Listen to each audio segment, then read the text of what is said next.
Welcome back नाज़रीन। और यहाँ जो है बहुत ही इंपॉर्टेंट चीज़ के ऊपर डिस्कशन हो रही है, सर का दर्द, यानी कि माइग्रेन भी और मुख्तलिफ़ किस्म के जो सर के दर्द होते हैं अक्सर लोगों को होता है। और ये बहुत ही ख़तरनाक चीज़ होती है, इसलिए कि इंसान बेचैन हो जाता है, बहुत ज़्यादा चिड़चिड़ा हो जाता है, इसी से फिर झगड़े भी हो रहे होते हैं घरों में, और भी बहुत सारे मसले मसाइल क्रिएट हो जाते हैं। तो क्यों ना इसका हल हर्बल में हम तलाश करें, और आप लोगों को कुछ रेमेडीज़ हैं जो बताने जा रहे हैं। तो जी चलते हैं, स्टार्ट करें। जी गुलजार भाई, बाज़ लोगों को जिस तरह अभी हमने डिस्कस किया है कि खुशबू बदबू किसी भी चीज़ से सर दर्द भी होता है और छींकें शुरू हो जाती हैं, जी रेशा आना शुरू हो जाता है, पानी की तरह आना शुरू हो जाता है, आंखों से भी पानी आ रहा होता है, बुरा हाल हो जाता है, और सर भी दर्द कर रहा होता है, गले में भी दर्द हो रहा होता है। तो ऐसी सूरत में आपने लेना है ये गाउजुबान के पत्ते।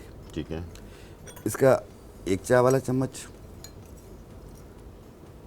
ऐसे 1.25 कप पानी में डालेंगे, और ये सौंफ,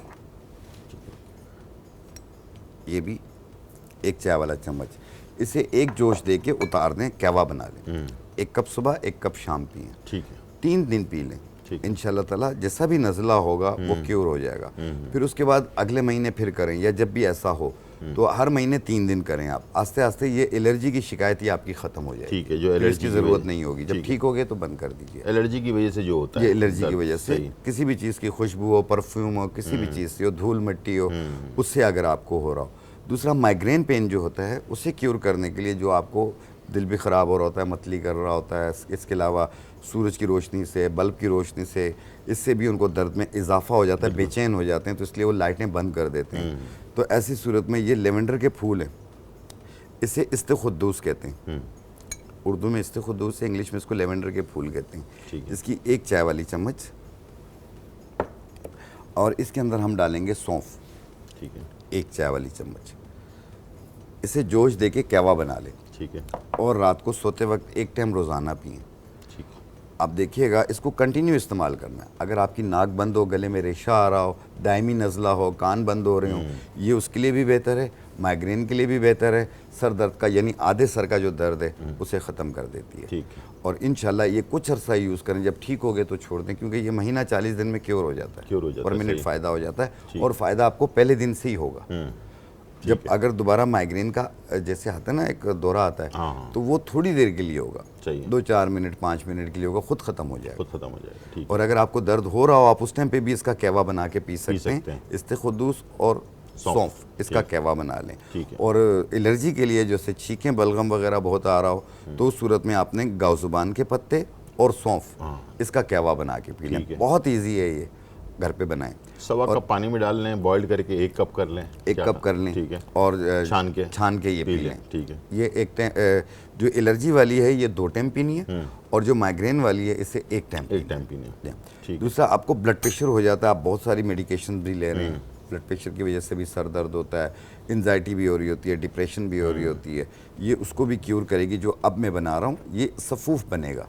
ठीक है। ठीक है। लेकिन अपने डॉक्टर की दवाएं जारी रखनी है, उसको रोकना नहीं है, उसको छोड़ना नहीं। ये तमाम तबके के लोग, इसे ब्लड प्रेशर का मरीज़ और शुगर का मरीज़ दोनों इस्तेमाल कर सकते हैं। तो आपने जो सबसे पहली चीज़ लेनी है वो है असरोल बूटी, इसे छोटी चंदन भी कहते हैं, असरोल। ये इसका पाउडर है, इसका वज़न हम लेंगे 50 ग्राम। ठीक है। ये है मगज़ धनिया। मगज़ धनिया, ये दिमाग के लिए बहुत बेहतर है। मगज़ धनिया, ये दाल की तरह होती है बिल्कुल। तो इसको थोड़ा सा करीब से एक दफ़ा दिखा दीजिएगा कैमरे में ना, मैं हाथ से भी निकाल कर दिखा। ये बिल्कुल दाल की तरह होती है, मगज़ धनिया। ये धनिया के अंदर का मगज़ होता है। अक्सर पंसारी वाले ना साबुत धनिया दे देते हैं, वो गोल वाला धनिया नहीं होता, गोल वाला। ये होता है बिल्कुल दाल की तरह, बारीक दाल जैसे होती है ना अपना, उसकी तरह का। ये जैसे मसूर की दाल, मसूर की दाल की तरह की। मसूर की दाल लाल होती है, ये येलो होती है और थोड़ा छोटे साइज में होती है। ठीक है। सब स्माइल होता है। हाँ, सब स्माइल होती है। ठीक है।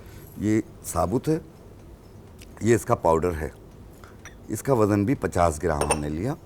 और ये सौंफ, ठीक है, जो आप, ये इसका पाउडर है, इसका वज़न भी 50 ग्राम लिया। इनको मिक्स करके घर पे रख लें, और आधी चाय वाली चम्मच सुबह नाश्ते से पहले पानी के साथ लें। आप देखिएगा, आपको हेडेक भी नहीं होगा, ब्लड प्रेशर भी आपका कंट्रोल में रहेगा। ये लेकिन अपने डॉक्टर की दवाएं अपने डॉक्टर के मशवरे से रद्दोबदल करें, खुद से रद्दोबदल ना करें।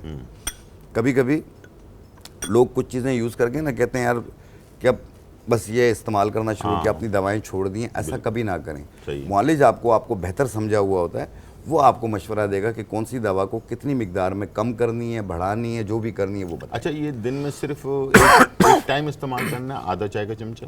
आधा चाय का चम्मच एक टाइम रोजाना, ठीक है। ये काफ़ी है इंशाल्लाह। आप देखें इससे ब्लड प्रेशर एकदम कंट्रोल में सुबह आना वो शुरू भी हो नहार जाएगा। मुंह ना? सुबह निहार मुंह, ठीक है। और अगर बीपी लो हो रहा हो तो आपने 4 दाने आलू बुखारा और 1 चाय वाली चम्मच सौंफ 1 गिलास पानी में डालें, थोड़ी देर के लिए इसे रख लें ताकि ये उसमें मेल्ट हो जाए। हाँ। फिर इसे चम्मच के साथ शेक करें और छान लें और वो पी लें। आप इसी टाइम पे या थोड़ी देर के बाद देखेंगे आपके अंदर एनर्जी आना शुरू होगी, आपका जो लो बीपी है वो बुलंद होना शुरू हो जाएगा, नॉर्मल होना शुरू हो जाएगा।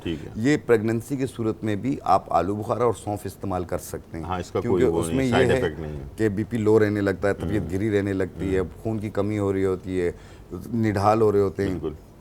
दिल वॉमिट कर रहा होता है, वो सब सही हो जाता है ठीक इससे। ठीक ठीक ठीक।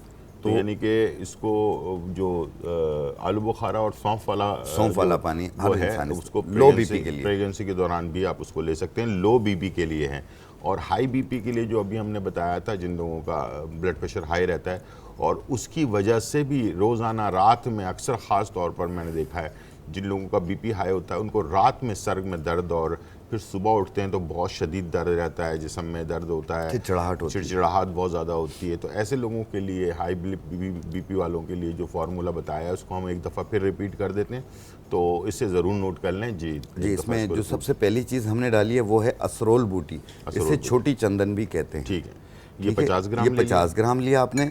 मगज़ धनिया, जी, मगज़ धनिया ये भी 50 ग्राम लिया, और सौंफ ये भी 50 ग्राम लिया, मिक्स कर लिया और पाउडर बना लिया।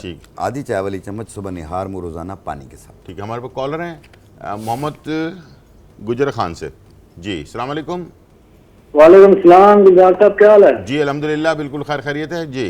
बड़े अच्छा प्रोग्राम है आपका। मैंने 2 चीजें पूछनी थी आपसे। जी जी, पूछिए। एक तो शुगर है और दूसरा आप पाँव सुंद हो जाते हैं शुगर की वजह से, कोई अच्छी सी दवाई बताएं ताकि मेरा ये मामला जो है हल हो जाए। शुगर कंट्रोल में है आपकी? जी, शुगर कंट्रोल में कभी कभी 2 से ऊपर हो जाती है, 2.5 भी चली जाती है, 3 भी हो जाती है। हाँ, नहीं होनी चाहिए ना। ठीक है, इसको अगर आप कंट्रोल नहीं करेंगे तो फिर ये आगे जाकर नुकसान करेगी बहुत ज़्यादा। ठीक है, हाँ, इसीलिए थोड़ा सा मुझे अच्छे से कोई जी दवाई तो आपको बता देते हैं। मेरे तमाम देखने वालों के लिए एक गुजारिश है मेरी बहुत, वो ये कि दवाई तो हम बता भी देंगे आपको, लेकिन दवाई असर उस वक्त करेगी जब आपका शुगर लेवल सही होगा, यानी कि नॉर्मल होगा, खाने के बाद 160 के अंदर और सुबह निहार मुँह 100 के अंदर। अगर ये पोजीशन बनेगी जब जाकर आपको दवाई असर करेगी, वरना नहीं करेगी, कोई फ़ायदा नहीं होगा, आगे जाकर नुकसान होता चला जाएगा। हम ब्रेक पे जा रहे हैं और वापस आने के बाद ये जो सुनपन है पैरों का, उसके बारे में रेमेडी जो है हकीम साहब बता देंगे। लेकिन वही बात है जो मैं आपसे कह रहा हूँ कि शुगर को कंट्रोल में रखेंगे तो फिर जाकर आपका मसला हल होगा। ठीक है, छोटा सा ब्रेक, फिर वापस आते हैं।